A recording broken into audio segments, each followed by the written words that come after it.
የአውሮፓ ትልቅ ክለቦችን የተመለከተ ወቅታዊና ዕለታዊ ጥንቅሮችን ከምታደምጡበት የዩቲዩብ ቻናላችን የመረጃ ሰዓታችን ላይ ትገኛላችሁ። ለዚህም ሰዓት በርከት ያሉ ስፖርታዊ ጥንቅሮችን ይዘናል። በተለይም የአውሮፓ ትልቅ ክለቦችን ወቅታዊ መረጃ በስፋት እናነሳለን። ተወዳጁም የእንግሊዝ ፕሪሚየር ሊግ 27 ሳምንት መርሃ ግብሮች ተደርገው እንደተጠናቀቁ ይታወቃል። ከወልቭስና ከአርሰናል ውጪ ሁሉም ክለቦች 27 ጨዋታ አድርገዋል። ሁለቱ ግን አንድ ተጨማሪ ጨዋታ ስላደረጉ ማለት ነው። እናነሷለን በስፋት የአውሮፓ ትልቅ ክለቦችን ስንመለከት ከሪያል ማድሪድ ጋር በተያያዘ ወቅታዊ መረጃዎችን እናነሳለን። ሰፊ መረጃዎችን አግኝተናል። ጨዋታውን የሚመሩት አልቢተር ተሹመዋል። ማድሪድ ቤት ምን አይነት ለውጦች አሉ የሚለው እንመለከታለን። የባርሴሎና እጩ ፕሬዚዳንት ዋን ላፖርታ የሰጡት ሀሳብ መነጋገር ይሆናል። ምን ብለው ነው የሚለው እንነግራቸዋለን። ሃንሲ ፍሊክ ዛሬ 61ኛ ዓመታቸውን ሲያከብሩ በባርሴሎና ይወስዱታል የተባለው እርምጃ መነጋገሪያ ሆኗል። የቡድን ዜና እናነሳለን። ከከዋክብት ዝውውር ጋር በተያያዘና ታላላቅ ተጫዋቾችን የተመለከተም ወቅታዊ ጥንቅሮችን ይዘናል። በእንግሊዝ ፕሪሚየር ሊግ የመረጃ ሰዓታችን ያገኘናቸውን ወቅታዊ መረጃዎች እናነሳለን። በተለይም በፕሪሚየር ሊጉ አንድ ለየት ያለን ተጫዋች የተመለከተ ልዩ ጥንቅር ይዘናል። በታላላቆቹ የፕሪሚየር ሊግ ክለቦች ከቼልሲ ጋር በተያያዘ አንድ ሰው የሰጠው ሀሳብ መነጋገር ሆኗል። 5 እርምጃ ወደኋላ ተመልሰናል እያለ ነው። የመለሰውን ሰው ደግሞ ይናገራል። ቼልሲ ቤት ወቅታዊ ሁኔታዎችን በተመለከተም ጋሪ ሊንከር የሚለው ነገር አለ። ተጨማሪ መረጃ እናነሳለን። ከሊቨርፑል ጋር በተያያዘ የቡድኑ የአካዳሚ ፍሬ የሚለው ነገር አለ። አሰልጣኝ አርኔ ስሎት በተጫዋቹ ላይ ያላቸው አቋም ግልጽ ነው እየተባለ ነው። ምን አዲስ ነገር አለ? ተከታተሉታላችሁ። በአርሰናል የመረጃ ሰዓታችን በቡድኑ እንግዲህ ቀጣይ ተስፋ የላቸውም የተባሉ ተጫዋቾችን በተመለከተና የቡድኑ ወሳኝ ተጫዋች ዴክላን ራይስን በተመለከተ መረጃዎችን ይዘናል። የአርሰናሉን አጥቂ የአርሰናሉን የክንፍ አጥቂ ጨምሮ በሳምንቱ መጨረሻ የሚደረገውን ትልቁን የለንደን ደርቢ ጨዋታ እናነሳለን። የምዕራብ ለንደኑ ቼልሲ ከሰሜን ለንደኑ አርሰናል የሚያደርጉት ጨዋታ ነው። ተጨማሪ መረጃዎችን ይዘናል። አርሰናላውያንም እስከ ፕሮግራማችን ፍጻሜ ቆዩ። ዩናይትድ ለወትሮ መረቡ በበርካታ ክለቦች የሚደፈር እንደ ውሃ ቀጂ የሚመላለሱበት ነበር።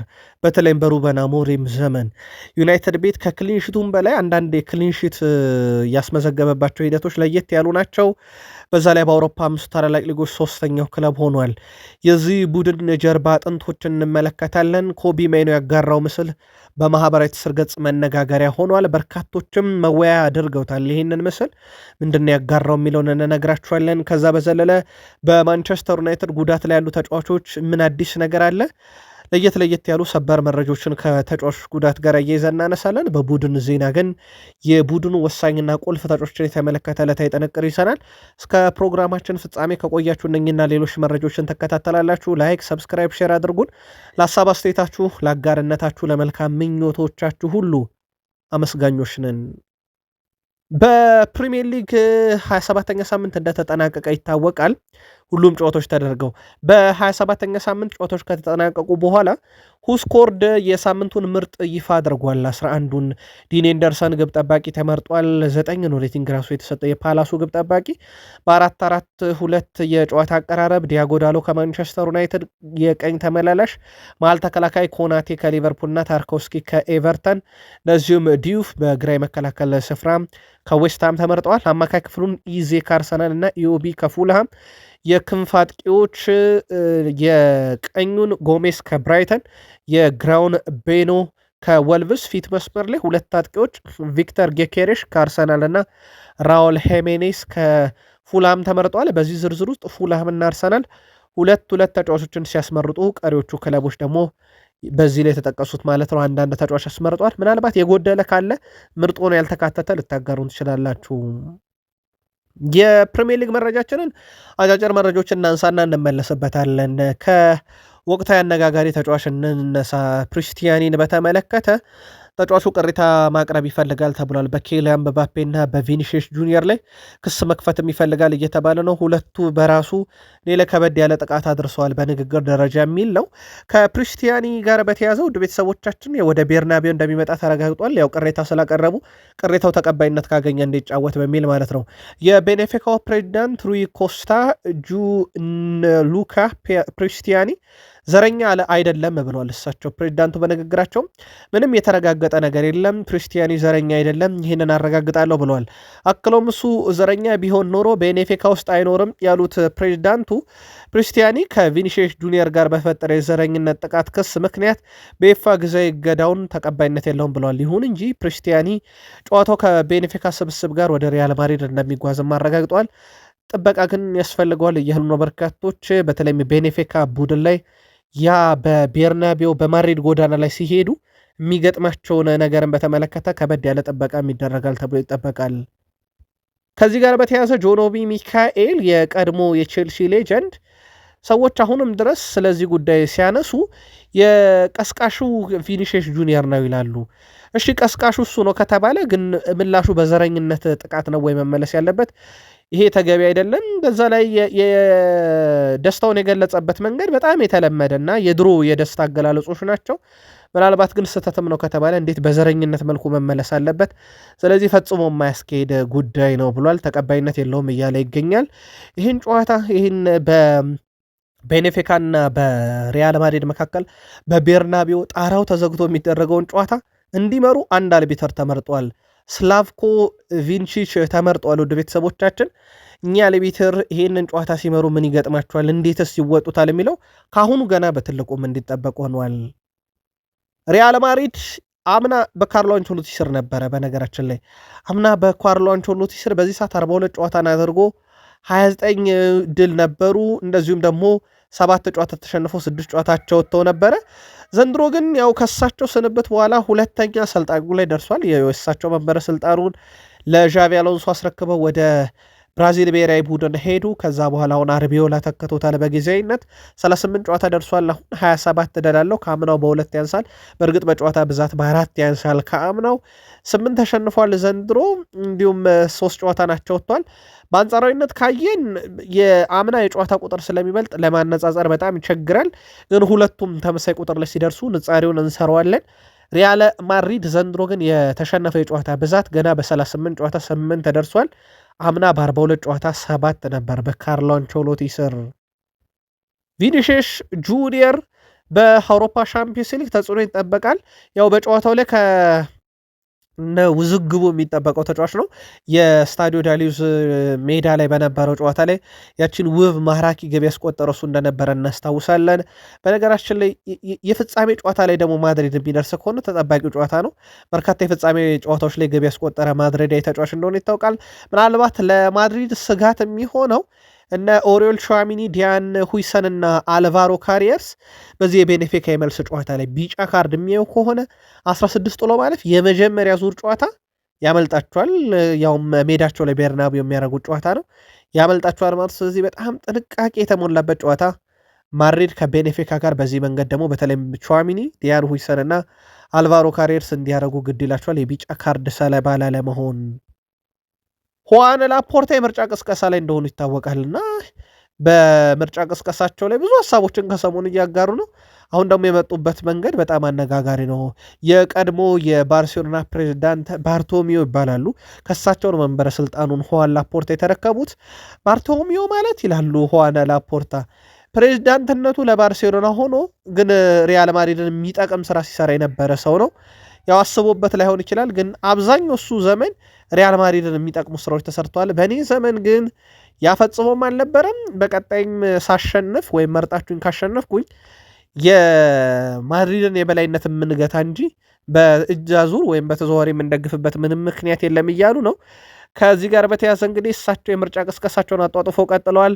ተፎካካሪያቸው ቪክተር ፎንቴም እንዲሁ የምርጫ ቅስቀሳ ላይ እንደሆኑ ይታወቃል። እሳቸው ደግሞ ሜሲ ላይ ነው ትኩረት ያደረጉት እመልሰዋለሁ በሚል ማርች 15 ምርጫው እንደሚደረግ ይታወቃል። ሃንሲ ፍሊክ ይቀጣሉ እየተባለ ነው። ውድ ቤተሰቦቻችን ያውም ገንዘብ። የካታላኖ ክለብ ባርሴሎና ዋና አሰልጣኝ ሃንሲ ፍሊክ ቡድኑ ውስጥ ከማርፈድ ጋር በተያዘ አዲስ ሕግ አውጥተዋል። አሰልጣኙ አርፍዶ የሚመጡ ተጫዋቾች ገንዘብ እንደሚቀጡ ተረጋግጧል። በጨዋታ ቀን 10 ደቂቃ አርፍዶ የሚመጣ ተጫዋች 40,000 ዩሮ ቅጣት ይቀጣል። ፔድሪና ፌራን ቶሬዝ አዲሱ ሕግ ሲያብራሩ 20 ደቂቃ አርፍደህ ከምትመጣ ግን እዛው ቤትህ ብትቀር ይሻልሃል እያሉ ይገኛሉ። ምክንያቱም ከቅጣቱ አንጻር ማለት ነው። እሳቸው ግን ተግባራዊ ይደረጋል ብለዋል። በነገራችን ላይ ሃንሲ ፍሊክ ዛሬ 61ኛ ዓመታቸው እየተከበረ ይገኛል። ኦፊሻሊ ባርሴሎናም እንዲሁም ላሊጋው በራሱ ይህንን በተመለከተ መረጃዎችን እያጋሩ ለእሳቸው መልእክት እያስተላለፉ ነበረ። ዛሬ 61 ዓመት የሞላቸው ሃንሲ ፍሊክ አርፋጅ እንዳረፈደበት ሁኔታ እስከ 40 ሺህ ዩሮ እየቀጡ ይገኛሉ። ህጉም ተግባራዊ ይደረጋል ተብሏል። በባርሴሎና በኩል በከዋክብት ደረጃ የሜሲ እድገት በጣም አስገራሚ ነበረ። በባርሴሎና ውስጥ ገና እድገቱ የመጀመሪያዎቹ በተለይም ይሄ ከ18 ዓመቱ በኋላ ያሉ እድገቶቹ በትልቁ እንዲጠበቅ አድርጎት ነበረ ሜሲ 100 ድል ግን ከባርሴሎና ጋር ለመድረስ 21 ዓመቱ ድረስ ጠብቋል። ቦያን ኪርኪች የተባለ የቀድሞ ተጫዋች 20 ዓመቱ ድረስ ጠብቋል 100 ድል ከባርሴሎና ጋር ለማስመዝገብ። እሱም በነገራችን ላይ በትልቁ በባርሴሎና ተስፋ የተጣለበት ታዳጊ ነበረ በወቅቱ። አሁን ላሚን ያማል ከነኚህም ባነሰ ዕድሜ 100 ድል ላይ ደርሷል። ላሚን ያማል በባርሴሎና 100 ድል ላይ ለመድረስ 18 ዓመት ብቻ ነው የፈጀበት። የሊዮኔል አንድሬስ ሜሲ አልጋ ወራሽ ይሆናሉ የሚለው ገና ጊዜ የሚፈታው ጉዳይ ነው። ግን ጅማሮ በጣም አስደናቂ የሚባል ነው። በሜሲም በኩል ለተጫዋቹ ከፍተኛ ድጋፍ እያደረገለት እንደሆነ ይታወቃል። አብዛኞቹም ያው ከሜሲ ጋር አታነጻጽሩ፣ ጫና ውስጥ አትክተቱት የሚለው ሐሳብ እንዳለ ሆኖ ማለት ነው። ግን ቁጥሮቹ በጣም አስደናቂ ናቸው። አንድሬ ኢኒየስታ አሁን ወደ መሪነት ተመልሰናል እያለ ነው። የቀድሞ ተጫዋች ነው። አሁን በአሰልጣኝነት ስራ ላይ ይገኛል። ባርሴሎና የቀድሞ ክለቡ ለዋንጫው በጣም ቅርብ እንደሆነ ተናግሮ አሁን የተረከብነውን መሪነት እስከ ዓመቱ መጨረሻ እንደምናስቀጥል ተስፋ አደርጋለሁ ብሏል። የቀድሞ ተጫዋች አንድሬ ኢኒየስታ ባርሴሎና አሁንም ቢሆን ላሊጋን ለማሸነፍ በጣም ተመራጩ ክለብ ነው ብሏል። ሁሉንም ነገር ሜዳ ላይ የሚያደርጉትን ከተመለከት እንደ ባርሴሎና ተጫዋችነቴ ሳይሆን እንደ አጠቃላይ ያለው ሁኔታ በሙሉ የሚያመለክተው የዘንድሮ ዋንጫም ባርሴሎና የማንሳት እድል እንዳለው ነው እያለ ይገኛል። የዘንድሮ ፉክክር ለየት ያለ ነው። ከማድሪድ ጋር እየተቀባበሉ መሪነቱን አንድ ሳምንት ማድሪድ፣ አንድ ሳምንት ባርሴሎና እያሉት ቀጥሏል። ያለ ነጥብ ልዩነት አንድ ብቻ ነው። ምንም ሊፈጠር ይችላል እስከ መጨረሻው ጨዋታ ድረስ። በዛ ላይ ክላሲኮ አለ። ኢኒየስታ ግን ሜዳ ላይ ያለውን ነገር ከተመለከታቸው አሁንም ተመራጩ ቡድን ባርሴሎና ነው እያለ ይገኛል። የእናንተ መልከታ ጻፉልን።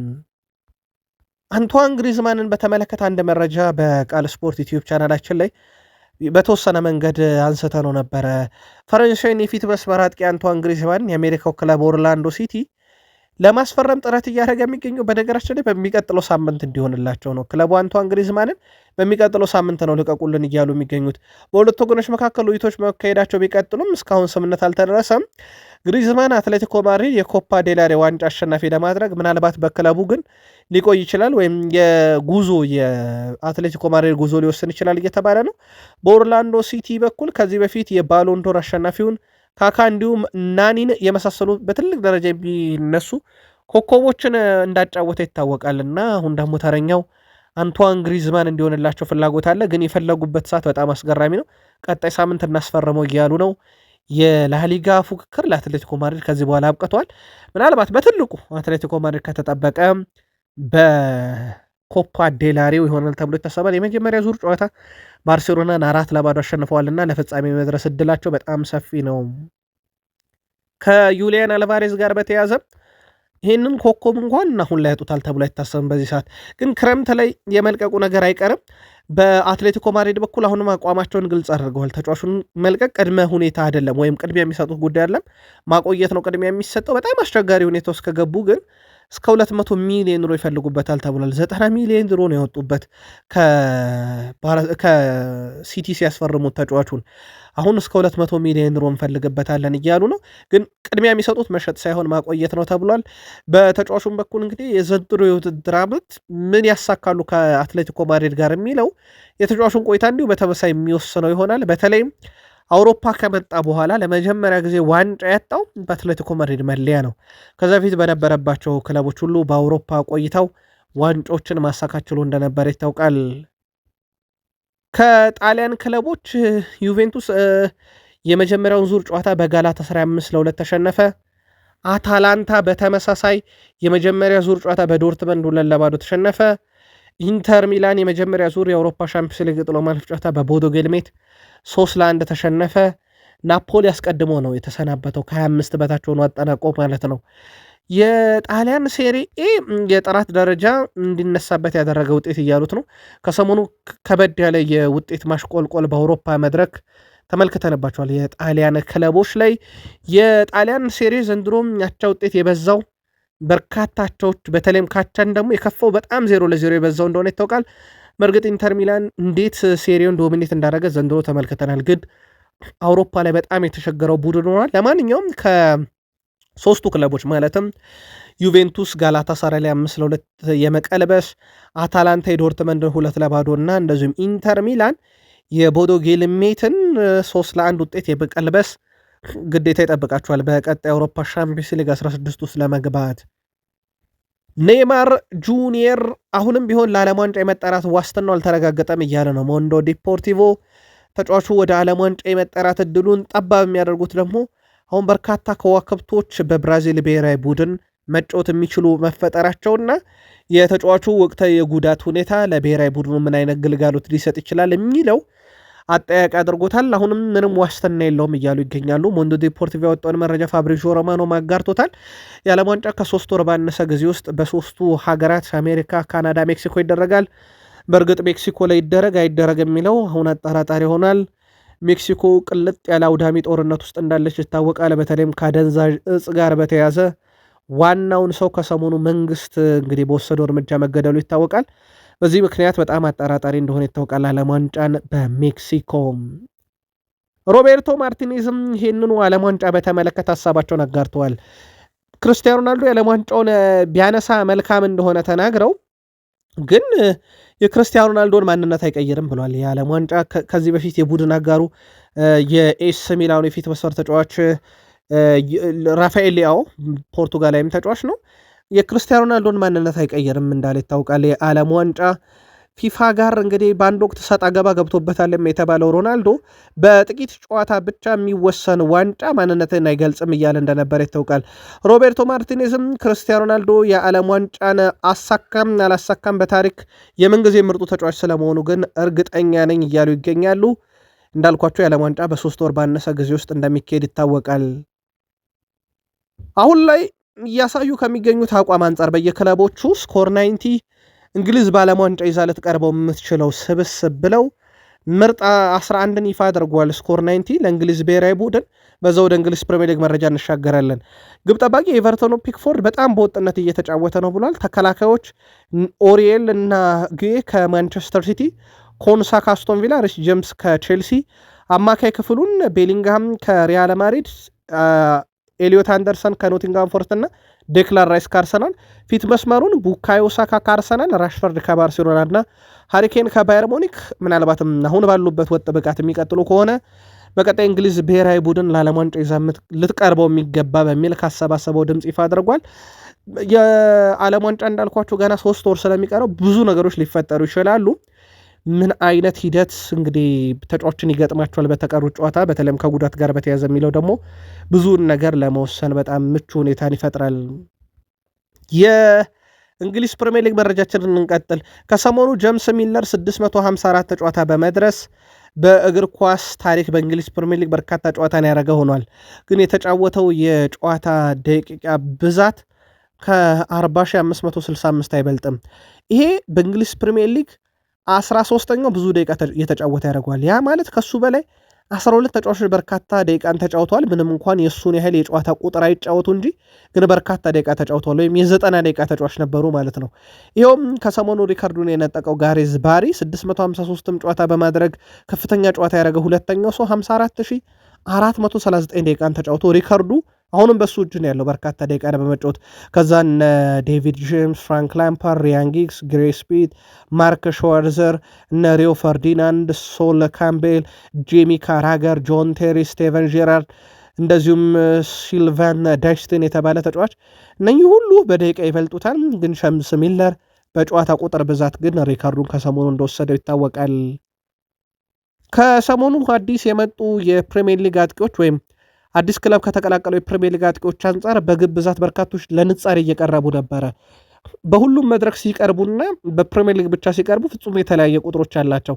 ለአብነት ያክል በፕሪሚየር ሊግ ብቻ ካየን በእንግሊዝ ፕሪሚየር ሊግ የቼልሲው ጆዋ ፔድሮ 11 ግቦችን አስቆጥሯል በፕሪሚየር ሊግ። ይሄን የሚያክል ግብ ያስቆጠረ አንድም አዲስ ፈራሚ አጥቂ የለም በፕሪሚየር ሊጉ። ምናልባት ዶሚኒክ ካልቨርት-ሊዊን ኤቨርተንን በነፃ ለቆ ሊድስን ከተቀላቀለ በኋላ 10 ግብ፣ ቪክተር ጌኬሬሽ ስፖርቲንግ ሊዝበን ለቆ አርሰናል ከተቀላቀለ በኋላ 10 ግብ፣ ሁጎ ኤኬቴኬ አይንትራክ ፍራንክፈርትን ለቆ ሊቨርፑልን ከተቀላቀለ በኋላ 10 የፕሪሚየር ሊግ ግብ አላቸው። የቼልሲው ዦዋ ፔድሮ ግን ብራይተንን ለቆ በክረምት ቼልሲን ከተቀላቀለ በኋላ 11 የፕሪሚየር ሊግ ግቦችን ይዞ ቀዳሚ ነው። በሁሉም መድረክ ከሆነ ብቻ ነው የሚበለጠው ዦዋ ፔድሮ። በሁሉም መድረክስ የሚለውን በመረጃ ሰዓታችን ስላካተት ነው። አብራችሁን ቆዩን። 5 እርምጃ ወደኋላ ተመልሰናል እያለ ነው ጆን ኦቢ ሚካኤል።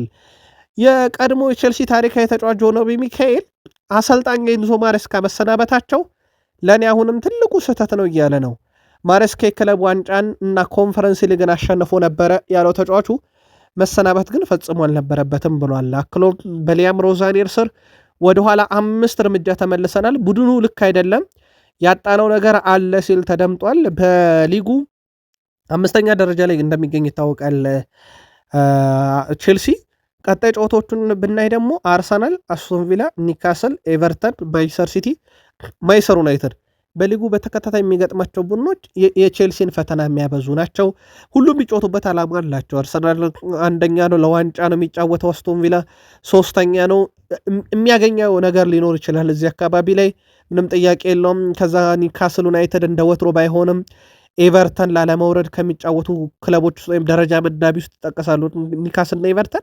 ሲቲ ለዋንጫ ነው። ማንቸስተር ዩናይትድ ራሱ በቀጥታ ከቼልሲ ጋር ተፎካካሪ ነውና ጆን ኦቢ ሚካኤል 5 እርምጃ ነው ወደኋላ የተመለስ ነው ብሏል በሊያም ሮዛኒር ስር። ሊያም ሮዛኒር ግን በቁጥር ካየነው ውድ ቤተሰቦቻችን 12 ጨዋታ መርተዋል፣ 8 ድል፣ 2 አቻ፣ 2 ሽንፈት ብቻ የገጠማቸው ናቸው።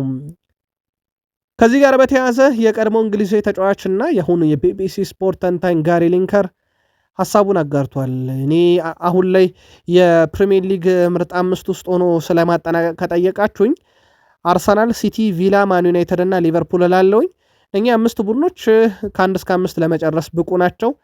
ቼልሲ ግን 5 ውስጥ ሆኖ ስለማጠናቀቁ እርግጠኛ አይደለሁም እያለ ነው። ይሄ ጋሪ ሊንከር የገራ ሀሳብ ነው። የቀድሞ ተጫዋች ጆን ኦቢ ሚካኤልም እኔ የምጠራጠራለሁ እያለ ነው። 5 እርምጃ ወደኋላ ተመለስን እያለ ስለሆነ ምናልባት ቀጥታ ጉዳዩን ለቼልሲ ደጋፊዎች በዚሁ እናጋራው። ቼልሲ ከ1 እስከ 5 ውስጥ የመጨረስ ብቃት የለውም። አሁን ከተፎካካሪዎቹ ክለብ አንጻር ምልከታችሁን አጋሩን። የሊቨርፑሉ ተጫዋች ከርቲስ ጆንስ የሊቨርፑል አዲስ ፈራሚዎችን በተመለከተ የመጀመሪያ ዓመታቸውን በአንፊልድ እያደረጉ ይገኛሉ። ነገሮችን መላመድ ይጠበቅባቸዋል። በፍጥነት ያንን የማድረግ ግን ፕሪሚየር ሊጉ አይፈቅድም ብሏል። አዲሶቹ ፈራሚዎች ፍሎሪያን ቪርትዝ፣ ሁጎ ኤኪቲኬን፣ ያው ኢሳክ በጉዳት ስላለ ለእሱን ቁጥሮች ለማንሳት በጣም ይቸግራል። እነ ሜሎሽ ኬርኪዝን አምጥቷል። ቡድኑ የፊት መስመሩን በተለይ በደንብ አጠናክሮታል። እናም ከርቲስ ጆንስ ተጫዋቾቹ አሁን በጥሩ ሁኔታ መላመድ ላይ ናቸው። ምናልባት ከዚህ ዓመት በተለየ መንገድ ቀጣይ ዓመት እንጠብቃቸዋለን ብሏል። እነሱን ማገዝ፣ መርዳት፣ የእንግሊዝን ፕሪሚየር ሊግ ባህል እንዲለምዱ ማድረግ ደግሞ ይጠበቅብናል ብሏል። ግን ከሞላ ጎደል በመጡበት ዓመት ጥሩ ነገር እያሳየውም ነው ብሏል። ምናልባት ለሊቨርፑሎች አዲስ ከመጡ ተጫዋቾች በክረምት በጣም ምርጡ ፈራሚያችሁ ለእናንተ ማን ነው? አጋሩን። አርኔ ስሎት ከሪዮ ንጉማ ጋር በተያያዘ በሱ ብቃት ላይ ምንም ጥያቄ የለኝም ብለዋል። እሳቸው 17 ዓመቱ ነው። በጣም ምርጥ ታለንት ያለው ተጫዋች ነው። ነገር ግን ታለንት ብቻ አንድን የእግር ኳስ ተጫዋች ማንነት አይገልጽም ብለዋል። ለዚህ ደግሞ ብዙ ማሳያዎች አሉ ብለዋል። አሁን ለአብነት ያክል ማካሊስተር በጣም ልምድ ያለው ተጫዋች ነው። ያ የማካሊስተር ልምድን እንዲሁ ሪዮ ንጉማም እድሜው እየጨመረ ሲመጣ እንደሚደርስበት እርግጠኛ ነኝ። እንግዲህ የምፈልገው ነገር ግን ከሪዮ ንጉማ የለም እያልኩ አይደለም ብሏል እሳቸው። ሪዮ ንጉማ ብዙ ብቃት አለው፣ ግን አሁንም 90 ደቂቃ ለማጫወት ገና ነው ሲሉ ተደምጠዋል። ከሰሞኑ ብዙ ቅሬታ እየቀረበባቸው እንደነበረ ይታወቃል። በተለይም የመጫወቻ ደቂቃን በተመለከተ ከሱ ጋር ሌላው የመጫወቻ ደቂቃ ጥያቄ የተነሳባቸው ፍሬድሪኮ ኬዛ ነው። ጭራሽ የእቅዳቸው አካል አይደለም ተብሏል። በቀጣይ ክረምት ላይ ክለቡን ይለቃለም ተብሎ እየጠበቀ ነው። በነገራችን ላይ ፍሬድሪኮ ኬዛ ባለፈውን ክረምት ክለቡ ይለቃል ተብሎ በትልቁ ሲጠበቅ እንደነበረ ይታወቃል። ከክለብ ይለቃሉ ተብሎ ከሚጠበቁ ተጫዋቾች በትልቁ እየተጠበቀ ያለው በአርሰናል ቤት የመጨረሻ ዓመቱ ላይ ነው ተብሎ የሚጠበቀው ጋብሪኤል ጄሱስ ነው። ያው አምና የቪክተር ጊኬሬሽ መምጣት ክለቡን እንዲወጣ ያደርጋል ተብሎ ነበረ። ግን በዛው ሰዓት ላይ የአርሰናሉ ካይ ሃቨርትዝ ጉዳት፣ ራሱ ጋብሪኤል ጄሱስ ጉዳት ላይ መሆን ለመቆየቱ እንደ ምክንያት ሲነሳ ነበር። ሲኖር ጥሩ ተጫዋች ነው፣ ግን አርሰናል በግብ ማስቆጠር የሚተማመንበት አይነት ተጫዋች አይደለም። ስካይ ስፖርት ማሰባሰበውን ድምፅ ይሄ ለ30ዎቹ ዕድሜው እየተጠጋ የሚገኘው ተጫዋች የጉዳት ሁኔታው በአርሰናል ዋስትና የሚሰጠውና አርሰናሎች የሚተማመኑበት አጥቂ ያልሆነላቸውም እና ቀጣይ ክረምት ላይ ከአርሰናል ይለቃል ተብሎ ይታሰባል። ከቡድኑ ከፍተኛ ተከፋዮች አንዱ ነው። ውጤታማነቱ ደግሞ ከሚያገኘው ገንዘብ ብቻም ሳይሆን አርሰናል ከሱ ከሚፈልገው ነገር አንጻር በጣም ዝቅተኛ ነው። አርሰናል በ2026 ክረምት ላይ ሊሸጣቸው ካቀዳቸው ተጫዋቾች አንዱ እንደሆነ ይታወቃል። እናም በተጫዋቹ በኩል ከጉዳት ነጻ ከሆነ አርሰናሎች ቤት የማይቀረው ዝውውር ብለውታል። ዴክላን ራይስ የሳምንቱ ጨዋታ ላይ የሰራው ስህተት ይታወቃል። በተለይ ራንደል ኮሎሞዋን ያስቆጠራት ግን በቀጥታ እሱ የሰራት ስህተት ነበረች። ያው ሚኬል አርቴታ በኋላ ስህተቱን ያረመበት መንገድ በራስ መተማመኑ በብዙ መንገድ ያወደሰበት መንገድ ነበረ እና እሱ ያን ስህተት ስሰራ ብዙ ነገሮች ወደ አእምሮ የመተው ነበር ብሏል። ዴክላን ራይስ የቡድኑን ወደኋላ የመለስኩት ያህል የተሰማኝ በጣም ተጸጽቼ ነበር ብሏል። የቡድኑ የዋንጫ ጉዞ ላይ እንቅፋት ሊሆን የሚችል ውጤት ይመዘገብ ነበር በዛ ጨዋታ ላይ በተለይ አርሰናል ነጥብ ጥሎ ቢሆን ኖሮ፣ ግን በኋላም ላይ የቡድን አጋሮቼ የሰጡኝ በራስ መተማመንና ጨዋታው ላይ የነበረን የበላይነት ስህተቱን እንድናረምና ዳግም እንዳይፈጠር አድርጓል ብሏል ዴክላን ራይስ። በቡድን ውስጥ ያው ማንኛውም ተጫዋች ስህተት ሊሰራ ይችላል፣ ግን የእሱ የራስ መተማመንም ማይኬል አርቴታ እንዳደነቁትም በጨዋታው በትልቁ የተመለከትነው ነበረ። ከአርሰናል ጋር በተያያዘ ምናልባት የጆዋ ፔድሮን ስናነሳ በፕሪሚየር ሊግ የእሱን ያክል ገቢ ያስቆጠረ የለም ብያችሁ ነበረ። ግን እንደ አጠቃላይ ደግሞ በሁሉም መድረክ በአውሮፓ ሻምፒዮንስ ሊግ፣ ካራባኦ ካፕ፣ ኤፍ ኤ ካፕ፣ ፕሪሚየር ሊግን ጨምሮ ጌክሬሽ በልጦታል። 15 ደርሷል። የጆዋ ፔድሮ 14 ነው። የኤኬቴኬም 14 ነው። ከዛ ኒክ ቮልትሜዳ 10፣ ቤንያሚን ሼሽኮ 8፣ ኢሳክ እንኳን ጉዳት ላይ ነው 3 ነው ያለው እሱ። እንደ አጠቃላይ ቪክተር ጌኬሬሽ በዚህ ነገር ካየ ነው በሁሉ መድረክ ቀዳሚ ነው። የቡካዮ ሳካ ደግሞ እንግዲህ በአርሰናል ቤት ምናልባት እንደ ከዚህ ቀደሙ አይደለም የሚል ጥያቄ ይነሳበታል። አንድም ጉዳት ሁለትም እንግዲህ ሲዝኑ እየተጠናቀቀ ነው። አርሰናል እስካሁን ከ43 በላይ ጨዋታን አድርጓል። አብዛኞቹን በቋሚነት የጀመረው እሱ እንደሆነ ይታወቃል። ቡካዮ ሳካ በዚህ ውድድር ዘመን በፕሪሚየር ሊግ ከ40 በላይ የተሳካ ድሪብል ሲደመር ከ40 በላይ የጎል እድሎችን የፈጠረ ተጫዋች ነው በጣምራ። ይሄ በአንድም የፕሪሚየር ሊግ ተጫዋች አልተደረገም። ቡካዮ ሳካ እጅ ላይ ያለ ሪከርድም ነው። በአርሰናል በኩል በሳምንቱ መጨረሻ ሌላ የለንደን ደርቢ ጨዋታ ይጠብቃቸዋል። የባለፈውን የለንደን ደርቢ ጨዋታ ቶትናም ሆትስፐርስ ስቴዲየም ድረስ አቅንተው እንደተወጡት ይታወቃል። በነገራችን ላይ ቶትናም ሆትስፐርስ በሜዳው እስካሁን 46 ሽንፈት አስተናግዷል።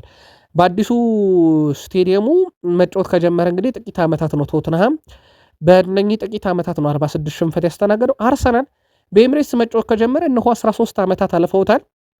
በዚህ ስቴዲየም አርሰናል 49 ሽንፈት ነው ያስተናገደው። ቶትናም ለአርሰናል መጥፎ የሽንፈት ሪከርድ የሜዳ ሊያልፈው በጥቂት ዓመታት 3 ብቻ ቀርቶታል። ለማንኛውም አርሰናል ቀጣይ ደቡ ላይ ለንደን ደርቢ ጨዋታ ከቼልሲ ጋር ሲያደርግ ይህን ተጠባቂ ጨዋታ ዳራን ኢንግላንድ በመሃል ሜዳ ዳኝነት ይመሩታል ተብሏል። እኚህ ሰው እንዴት ያሉ ዳኛ ናቸውም? ጨዋታው ላይ ከዚህ በፊት የአርሰናልም የቼልሲንም ጨዋታ ሲመሩት እንዴት ያሉ ነበሩ የሚለውን ደግሞ ተከታትለን ለእናንተ ውድ አድማጮቻችን በመረጃ ሰዓታችን የምናካትተው ይሆናል። የዩናይትድ መረብ እንደ ውሃ ቀጂ ተመላልሰውበታል ክለቦች፣ በተለይም በሩበን አሞሪም ስር። ሩበን አሞሪም በነገራችን ላይ 2 ክሊንሺት ለማስጠበቅ ወይም 2 ጨዋታ ላይ መረባቸውን ሳያስደፍሉ ለመውጣት የፈጀባቸው ጨዋታ ብዛት 20 ነው። አሁን ማይክል ካሪክ ቡድኑን ከያዘ በኋላ ከ6 ጨዋታ በ3ቱ መረቡን አላስደፈረም ዩናይትድ። ያ ማለት ዩናይትድ በ2 ጨዋታ በአንዱ መረቡን አያስደፍርም እንደማለት ነው። ሩበን አሞሪም ደግሞ ከ10 ጨዋታ ነው አንድ መረቡን የሚያስደፍረው። በካሪክ ስር ግን በ2 ጨዋታ ነው። በጣም ትልቅ የሚባል ልዩነት ነው። የማንቸስተር ዩናይትድ ሌላ ለየት የሚያደርገውም 12 ጨዋታ በኋላ ከሜዳ ውጪ መረቡን ሳያስደፍር ወጥቷል። ሊልክሰን ስቴዲየም ላይ ከ12 ጨዋታ በኋላ ነው። ይህም በማይክል ካሪክ ስር የመጣ ነው። ለመጨረሻ ጊዜ ማንቸስተር ዩናይትድ ከሜዳ ውጪ በማርች 2025 በኪንግ ፓወር ስቴዲየም ሌስተር ሲቲ 3-0 ካሸነፈ በኋላ ለማንቸስተር ዩናይትድ የተገኘ ሌላ ክሊንሺት ሆኗል። በኤቨርተን ስቴዲየም ላይ ከነበሩ ጨዋታዎች ውስጥ ዩናይትድ ያስመዘገበው ክሊንሺት እንደነበረ ይታወቃል። በሽንፈትም ደረጃ በተለይም ከሩበን አሞሪም ስንብት በኋላ ቡድኑ በጣም የተሻለ ጉዞ ላይ ይገኛል። ከቦሩሲያ ዶርትመንድ ከኢንተር ሚላን ጋር በተመሳይ ከቦክሲንግ ዴይ ጀምሮ ሽንፈት ያልገጠመው ቡድን በአውሮፓ 5 ታላላቅ ሊጎች ዩናይትድ ሆኖ እንዲሁ የቀጠለበት ሳምንት እንደነበረ እናስታውሳለን። በነገራችን ላይ ሃሪ ማጓየር ከዩናይትድ ጋር ቆይታው እርግጥ እንዳልሆነ ይታወቃል። ግን አሁን ላይ በጣም የተሻሉ ድርድሮች ተካሂዷል እየተባለ ነው። በውስጥ የመጨረሻ ውሳኔ በውድድር ዓመቱ ፍጻሜ የሚወሰን ይሆናል። እስካሁን ባለው ሂደት የመቆየት እድሉ ቢያንስ ለ1 ዓመት የሚሉ መረጃዎች በስፋት እየወጡ ነው።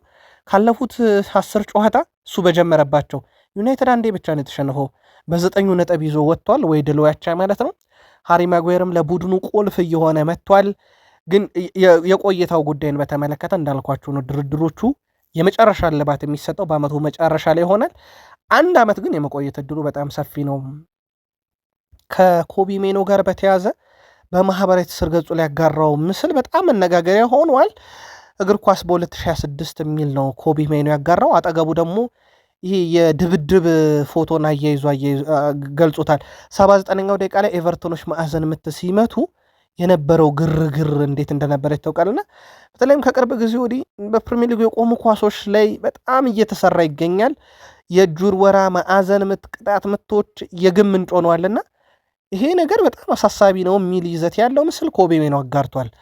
ኮቢ ሜኖ በጨዋታውም ላይ በጣም ጥሩ ነበረ። ግን የኤቨርተን ተጫዋቾች ትላንትና በዞናል ማርኪንግም በማንቱማንም ስፔስ አልሰጡም ለዩናይትድ ተጫዋቾች። አንዱ ኮቢ ሜኖ ነበር ይሄን ስፔስ ካጡ ተጫዋቾችን በተለይም ከ2 እና ከ3 የኤቨርተን ተጫዋቾች ጋር ፊት ለፊት የመጋፈጥ አጋጣሚዎች በብዙ አጋጣሚ ገጥሞት ነበረ። አንዱ ኤቨርተን ከረፍት በፊት ዩናይትድን ያቆሙበት መንገድ ማርኪንጋቸው በጣም ከበድ ያለ እንደነበረ ይታወቃል። ግን የኮቢ ሜኖ ምስል አሁን ላይ በጣም አነጋጋሪ ሆኗል። ካሪክ ማንቸስተር ዩናይትድን ሲያሰለጥን ይሄ ለሁለተኛ ጊዜ እንደሆነ ይታወቃል። ከዚህ በፊት ለ3 ጨዋታ በጊዜ መርቶ ነበረ። የአሁኑን ከደመርንለት ውድ ቤተሰቦቻችን 9 ጨዋታን መርቷል። በድምሩ 7 ድል 2 አቻ ነው። ያ ማለት ካሪክ በማንቸስተር ዩናይትድ አጠቃላይ ቡድኑን ከተረከበበት ያሁኑ ብቻ ሳይሆን የኦሊገነ ሶልሼሩን ቡድን ጨምሮ ሽንፈት አልገጠመውም። በማንቸስተር ዩናይትድ ቤት ድንቅ የሚባል ጉዞን እያደረገ ነው። አሁን በርካቶች እያነሱት የሚገኙት መከራከሪያ በእርግጥ ይሄ ከዚህ ቀደም ሌጀንዶችም አንስተውታል። እንደውም ጄሚ ካራገር ዩናይትድ ቀደም ብሎ ሩበን አሞሪምን አሰናብቶ ቢሆን ኖሮ አሁን ለሌላ ነገር መፎካከር የሚችል ክለብ ይሆን ነበር የሚል መከራከሪያ ላይ አንስቶ ነበር። ይህንን ተስማሙበታላቸው። ዩናይትድ ቀደም ብሎ ካሪክን አምጥቶት ቢሆን ኖሮ ዩናይትድ አሁን ለዋንጫ በቀጥታ መፎካከር የሚችልበት ደረጃ ላይ ያስቀምጠው ነበር ወይ? ይሄ መነቃቃቱ በቡድን ውስጥ ያለውስ አሁን ባለበት ሁኔታ እስከ ስንተኛ ድረስ ሊያስጨርሰው ይችላል ብላችሁ ታስባላችሁ? አጋሩን። በዩናይትድ በኩል ጉዳት ላይ ካሉ ተጫዋቾች ጋር በተያያዘ በትልቁ መረጃዎች እየወጡ ነው። በተለይም በሰበር ያገኘ ነው የፓትሪክ ዶርጉን ጉዳት በተመለከተ ነው። የማንቸስተር ዩናይትዱ የመስመር ተሰላፊ ፓትሪክ ዶርጉ በአምስትሪንግ ጉዳት ምክንያት ለ1 ወር ከሜዳ መራቁ ይታወቃል። አሁን ላይ ተጫዋቹ በቅርቡ ወደ ሜዳ አይመለስም ተብሏል። ዶርጉ ከጉዳት ይመለሳል ተብሎ የሚጠበቀው ሚያዝያ ወር አጋማሽ ሊሆን እንደሚችል ተረጋግጧል። ማንቸስተር ዩናይትድ ተጫዋቹ በፍጥነት ወደ ሜዳ ለመመለስ መቸኮል እንደሌለበት አሳውቀው በጥቂት ሳምንታት ውስጥ ይመጣል ተብሎ ሲጠበቅ የነበረው ተጫዋች እንደማይመለስ አረጋግጧል ማንቸስተር ዩናይትዶች። ስለዚህ ፓትሪክ ዶርጉ በቀጣይ በሚያዝያ ወር አጋማሽ ላይ ጠብቁት እያሉ ይገኛሉ። የዚህ ሰዓት ላይ ደግሞ ሌላው ጉዳት ሌሳንድሮ ማርቲኔዝ እንደሆነ ይታወቃል። የእሱም እስከ 2 ሳምንት ድረስ ከሜዳ ሊያረቀው ይችላል እየተባለ ነው በማንቸስተር ዩናይትድ በኩል። ዩናይትድ የመከላከል ክፍሉና ያው ፓትሪክ ዶርጉ እንኳን ሚናም ቀይሮ እየተጫወተ ነው። በተወሰነ መንገድ ግን የመሳሳት ሁኔታ በጉዳት ምክንያት እየተስተዋለበት ነው። ማቲያስ ኩኛ በአሁኑ ሰዓት ሁሉም ሰው በጥሩ ስሜት ላይ ነው ያለው። ምን ማድረግ እንዳለብን እናውቃለን። በሁሉም ነገር ላይ አሁን መተማመን አለ። ከፍተኛ ደረጃ ላይ እየደረስን ነው ብሏል። እርግጥ ነው አሁንም መሻሻል መቀጠል አለብን የሚለው ማቲያስ ኩኛ አንዳንድ ነገሮች ለማሻሻል በልምምድ ሜዳ ላይ ተጨማሪ ጊዜ አግኝተናል ብሏል። ሁሉም ሰው በጣም በትኩረት እየሰራ ነው። ቀሪ ጨዋታዎችን በክለቡ አሸንፈን ከዚህ የተሻለ ቦታ ላይ ለማጠናቀቅ ጥረት እናደርጋለን። እዚህ የተሰሩት ማሻሻዮች በሙሉ ቡድኑን ፍጹም የጠቀሙና ፍጹም የለወጡ ናቸው ብሎ አወድሷል። በተለይም በካሪክ ስር ቡድኑ ከገባ በኋላ ያሉትን ለውጦች አመስግኗል። በእርግጥ ማቲያስ ኩኛ የአሁኑ ቡድን መሰረቱን የጣለው ሩበን አሞሪም ነውና ምስጋና ይገባዋል። እኔን የሚያመጣኝ እሱ ነው ማለቱ ይታወቃል። ከዛ ውጭ ዲያጎ ዳሎትም ሩበን አሞሪም ነው ይህን ቡድን የገነባው ለእሱ ክሬዲት መስጠት አለብን ማለታቸው ይታወቃል። የካሪክ ለውጥንም ግን በዛው ልክ አልሸሸጉም። ማቲያስ ኩኛም ለውጡ በግልጽ የሚታይና ከነማሻሻዮቹ ዩናይትድን የተሻለ ቦታ የምናደርስበት ይሆናል ብሏል። ሴላመንስ በማንቸስተር ዩናይትድ ባለፉት 19 በሁሉ መድረክ ሳይሆን በፕሪሚየር ሊግ ብቻ ባለፉት 19 ጨዋታ ቡድኑ ሁለቴ እንደተሸነፈው በሱ ስር የግብ ጠባቂው ሚና ከፍ እያለ መጥቷል። ሴላመንስ ድሉ የተገኘው እንደ ቡድን ስለተጫወትን ነው ብሏል። በጋራ ተከላክለናል፣ በጋራ አጥቅተናል፣ ምርጥ ጨዋታችን ባናሳይም ነገር ግን በጋራ የሰራነው ስራ ነው ውጤቱን ያመጣልን ብሏል። የእሱ ሚና ደግሞ በተለይም የኤቨርተንን ረጃጅም ኳሶች፣ የቆሙ ኳሶች፣ የእጅ ውርወራዎች፣ የማዕዘን ምቶች በመከላከል ድንቅ ነበረ። እንደ አጠቃላይ ተጫዋች ውድ ቤተሰቦቻችን በማይከል ካሪክ ስር ባደረጋቸው ጨዋታዎች ከ7 በታች ሬቲንግ የለውም። በሁለት ጨዋታ እንደውም ከ8 በላይ ሬቲንግ ተሰጥቶታል። ድንቅ የሚባል ጊዜን እያሳለፈ ነው። ምናልባት የዩናይትድ እንደ ቡድን መሻሻልም ግብ ጠባቂ ጎላ ሚና እንዲኖረው እንዳደረገም ይታወቃል። እዚህ ቡድን ውስጥ ብራያን ቤሞ 9 ግብ ያለው፣ ቤንያሚን ሼሽኮ 7 ደርሷል። የሼሽኮ ለየት የሚያደርገው ከተጠባባቂ ወንበር እየተነሳ ያውም ጥቂት ደቂቆችን ብቻ እየቆየ ነው። ማቲያስ ኩኛ 6 ደርሷል። በአሲስት ደረጃ ብራያን ቤሞ 3፣ ማቲያስ ኩኛ 2፣ ቤንያሚን ሼሽኮ 1 ደርሷል። አዲሶቹ ፈራሚዎች በዩናይትድ በጅማሮ ደረጃ ካየነው ጥሩ ጊዜ ይመስላል። ማንቸስተር ዩናይትድ አምና 44 ጎሎች አመቱን ሙሉ ቢያስቆጥርም ዘንድሮ 11 ጨዋታ እየቀረው 48 ደርሷል። እንግዲህ በማንቸስተር ዩናይትድ በኩል ከአምናው በነጥብም ተሻሽሏል፣ ባስቆጠራቸውም ግቦች ተሻሽሏል፣ በተቆጠሩበትም ግቦች ተሻሽሏል፣ በብዙ መንገድ ተሻሽሏል። እዚህ ውስጥ ደግሞ በተለይም ፈራሚዎቹን በትልቁ ማንሳት ይቻላል። ብራያን ቤሞ፣ ቤንያሚን ሼሽኮ እና ማቲያስ ኩኛ ቡድኑ ላይ ያመጡት ተጽዕኖ ቀላል የሚባል አይደለም። በዚህ ሳምንት ከኤቨርተን ጋር በነበረው ጨዋታ ድሉም ሲመጣ የማቲያስ ኩኛ ኳስ ለብራያን ቤሞ፣ የብራያን ቤሞ ለቤንያሚን ሼሽኮ አቀብሎ እንደተቆጠረች ይታወቃል። በጨዋታውም ላይ አዲሱም ግብ ጠባቂያቸው ሴላመንስ እንዲሁ በመከላከሉ ረገድ ግቦች እንዳይቆጠሩ የነበረው ሚና የሚረሳ አይደለም። ጋሪ ኔቨል ሼሽኮ እሁድ ከክሪስታል ፓላስ ጋር በሚደረግ ጨዋታ ቋሚ ሆኖ ይጀምራል ብዬ እጠብቃለሁ ብሏል። በራስ መተማመኗን ከፍ ብሏል። አሁን ካሪክ በቋሚ አሰላለፍ ውስጥ የሚያስገባው ይመስለኛል። ቋሚ ካልሆነ ግን ካሪክ ልጁን ሊጎዳው ይችላል ብሏል። በዚህ ውድድር ዘመን በሱ ብቃት ላይ ሁል ጊዜ እርግጠኛ አልነበርኩም የሚለው ጋሪ ኔቨል ነገር ግን ማድረግ እንደሚችል አሁን እርግጠኛ ነኝ ብሏል። በጨዋታም ሆነ በአካላዊ ብቃት እያደረገ ያለው ነገር ጥሩ ነው። አሁን በሚያሳየውን ብቃት ጨዋታ ማግኘት አለበት እያለ ነው። ቤንያሚን ሼሽኮ ደግሞ ለማንቸስተር ዩናይትድ ጎል ማስቆጠር ነው ይህ ህልም፣ ስለምጫወተው ደቂቃ ግድ አይሰጠኝም ማለቱ ይታወቃል። ትላንትና በጣም አስገራሚ ነገር ቤንያሚን ሼሽኮ ግቡን ሲያስቆጥር ግቧ በጣም ቀላል ኳስ ናት። ከግብ ጠባቂው ጋር አንድ ለአንድ የተገናኘበት ነው። ኳሷን ማስቆጠር ቀላል ሊሆን ይችላል።